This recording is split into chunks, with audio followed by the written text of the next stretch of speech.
O STJ decidiu em tema repetitivo sobre os limites de empréstimos consignados de militares. Vamos lá, tem muitos detalhes aqui nesse caso, fique até o final para você compreender tudo. E no caso a gente tem uma sucessão de normas, certo? Primeiramente, a medida provisória 2215 de 2001 e depois pela medida provisória 1132 de 2022, que foi convertida na lei 14.509 de 2022. Pela primeira norma, a medida provisória 2215, o que é que a gente tem aqui? É uma norma específica para militares, tá certo? Então, ela, como uma regra específica, ela afasta dos militares as outras leis que regulamentam, por exemplo, os empregados e também os servidores civis. Então, a Lei 10.820 de 2003, ela regulamenta os limites de empréstimos consignados para empregados, ou seja, seletistas, e também no INSS, né, tanto na parte previdenciária quanto assistencial, e também a Lei 8.112, que é o Estatuto dos Servidores Civis da União, regulamenta as margens consignáveis dos servidores públicos civis. E a gente veio, então, com essa medida provisória de 2001, que ela trouxe um limite de 70% de descontos. Na verdade, ela diz que o militar não pode receber quantia inferior a 30% de sua remuneração ou proventos. Portanto, há um limite de 70% de descontos, que incluem os descontos obrigatórios e os autorizados. Então, aqui a gente vê que tem apenas um limite global de 70% para todos os descontos. Não há um limite específico para os descontos autorizados, ou seja, para empréstimos consignados ou em favor de terceiros, que seria, por exemplo, você ser associado a um clube e autorizar que seja descontado no seu contra-cheque um valor. Nesse caso aqui, o valor dessa mensalidade estaria entre os descontos autorizados. Ainda assim, a medida provisória permite que cada uma das Forças Armadas, regulamente esse limite. No entanto, isso não veio a acontecer. Então, o que há é que nesse período aqui não havia nenhum limite específico para os descontos autorizados. E, por outro lado, então, há apenas esse limite de 70% para descontos obrigatórios, que são, por exemplo, impostos, contribuição previdenciária, pensão alimentícia, ou seja, tudo aquilo que vem descontado no contra-cheque e não é uma escolha do militar, no caso, de colocar ou de retirar do contra-cheque esse desconto, né? Inclusive, a medida provisória tinha uma lista do que vem a ser um desconto obrigatório. Essa lista, em 2019, foi revogada. Então, está hoje dentro da regulamentação de cada uma das forças o que é o desconto obrigatório ou não. Mas, enfim, numa visão geral, é isso que não é facultativo, né? Que o militar não tem obrigação, ou melhor, que o militar tem a obrigação de pagar o valor. E aí a gente teve uma mudança com a medida provisória de 2022, a MP 1132, que já, por sua vez, não é específica para militares, ela é para civis e para militares também. E essa norma, ela ressalva, inclusive, a possibilidade de existir limites maiores. Eu vou abrir aqui os artigos mais importantes, né? Ela diz que há um limite para consignações facultativas de até 45% da remuneração mensal. Desses 45%, 5% estão limitados para cartões de crédito ou para saque com cartão de crédito, e outros 5% para o uso de cartão de crédito consignado ou para saque por meio do cartão consignado de benefício. E, como eu disse, ela ressalva no artigo 3º que outras normas podem trazer limites específicos maiores do que esses 45% aqui. No entanto, não há, na presente data, um limite maior do que esse de 45% estabelecido. Então, essa norma aqui, na verdade, ela inovou para os militares ao trazer o limite específico.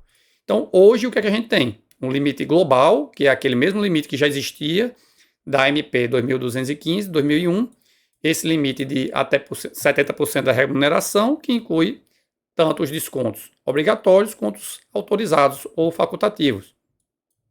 E tem um limite específico para terceiros ou descontos facultativos ou autorizados de 45%. E aí, aqui, como eu disse, tem os sublimites de 5% para amortização de cartão de crédito ou para saque com cartão de crédito e 5% para o cartão de crédito consignado, no qual também pode ser utilizado para saque com esse cartão de crédito consignado. Então, a gente tem 45% aqui apenas para os autorizados e 70% para o global. Só que a medida provisória aqui, ela estabelece uma preferência dos descontos obrigatórios sobre os facultativos. Então, eventualmente, esse limite de 45%, ele nem sequer vai atingir exatamente a sua totalidade, né? Então, eu trouxe aqui um exemplo que é bem verossímil, isso aqui, que deve ser muito comum, que é a da situação de um militar, que aí ele tem que recolher 10,5% para a Previdência, 3,5% para a assistência à saúde e 22,5% de imposto de renda. Claro que a alíquota de imposto de renda pode ser até de 27,5%, mas eu estou aqui pegando uma hipótese de um militar que pague nessa alíquota aqui. Então, a gente teria aqui 36,5% nessa soma, de forma que, na verdade, para esse militar, ele na prática vai ter apenas 33,5% disponíveis para uso para descontos facultativos ou autorizados, né? Então, esse limite de 45% é de até 45%, mas eventualmente, como há esse limite geral aqui, esse limite de 45% pode não chegar a ser possível utilizá-lo completamente, porque pode bater aqui no limite geral.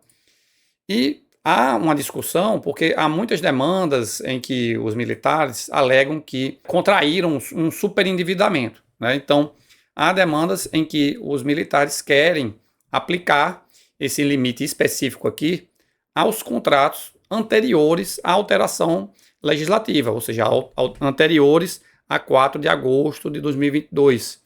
Então, eles querem que, por exemplo, pegou o empréstimo consignado que ele vinha pagando aqui descontado no benefício até agosto de 2022, eles pretendem que a partir de agosto de 2022 ele não seja obrigado a pagar a integralidade do valor desse empréstimo, porque agora incidiria o teto de 45%. E o STJ disse que não é possível dar essa aplicação retroativa, porque o STJ, antes dessa alteração legislativa aqui, já decidia que não havia limite específico para descontos autorizados pelos militares. Então, não seria possível afetar as relações jurídicas anteriores à alteração legislativa. Então, o STJ afastou a retroatividade desses novos limites para negócios jurídicos anteriores, né?